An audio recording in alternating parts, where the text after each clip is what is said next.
UAE വിപണിയിലും സ്വർണ്ണവില record പിന്നിട്ട് കുതിക്കുകയാണ്. ചരിത്രത്തിൽ ആദ്യമായി സ്വർണം ഗ്രാമിന് 555 ദിർഹം പിന്നിട്ടു. സുരക്ഷിതത്വം മുൻനിർത്തി കൂടുതൽ പേർ സ്വർണത്തിൽ നിക്ഷേപിക്കുന്ന സാഹചര്യത്തിലാണ് സ്വർണ്ണവിലയും കുതിക്കുന്നത്. ഒറ്റ ദിവസം കൊണ്ട് ഗ്രാമിന് 12 ദിർഹം 50 ഫിൽസ് ഉയർന്നാണ് സ്വർണ്ണവില 555 ദിർഹം 75 ഫിൽസിലേക്ക് എത്തിയത്. 24 കാരറ്റ് സ്വർണത്തിന് ആദ്യമായാണ് UAEയിൽ 555 ദിർഹം പിന്നിടുന്നത്. സമാനമായ രീതിയിൽ 22 കാരറ്റ്, 21 കാരറ്റ്, 18 കാരറ്റ്, 14 കാരറ്റ് സ്വർണത്തിൻ്റെയും വില ഉയർന്നു. 22 കാരറ്റിൻ്റെ വില ഗ്രാമിന് ഇന്ന് വൈകുന്നേരം 514 ദിർഹം 75 ഫിൽസായി. 439 ദിർഹം 50 ഫിൽസാണ് 21 കാരറ്റിൻ്റെ വില.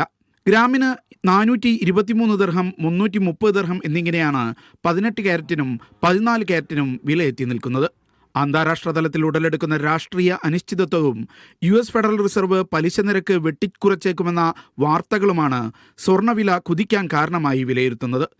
ഏറ്റവും സുരക്ഷിതമായ നിക്ഷേപം എന്ന നിലയിൽ പലരും വൻതോതിൽ സ്വർണത്തിൽ മുതലിറക്കാൻ തുടങ്ങിയതോടെ ഡിമാൻഡും വിലയും കുത്തനെ ഉയരുകയാണ്. റെക്കോർഡുകൾ മറികടന്ന് വില കുതിക്കുന്ന പശ്ചാത്തലത്തിൽ സ്വർണ്ണാഭരണ വിപണിയിൽ ഉപഭോക്താക്കൾ കൂടുതലായി ലൈറ്റ് വെയ്റ്റ് ആഭരണങ്ങളെ ആശ്രയിക്കുന്ന പ്രവണതയും വർദ്ധിക്കുകയാണെന്നാണ് റിപ്പോർട്ടുകൾ. Media 1, Dubai.